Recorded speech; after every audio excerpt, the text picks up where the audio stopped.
Imagine your Kubernetes cluster is a team of chefs in a restaurant kitchen. How do you make sure they're working efficiently? Kubernetes Autoscaling has two key players: Horizontal Pod Autoscaler, HPA, and Vertical Pod Autoscaler, VPA. Starting with HPA, it scales the number of pod replicas based on metrics like CPU usage. Think of it like adding more chefs when orders spike and sending some home when things slow down.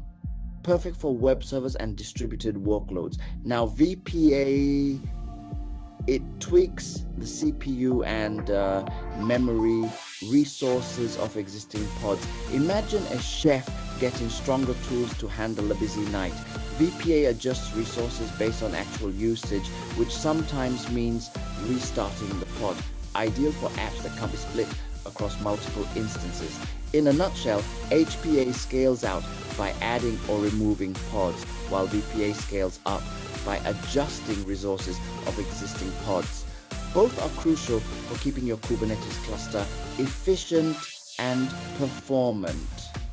So, whether you need more chefs or better tools, Kubernetes auto scaling has got you covered.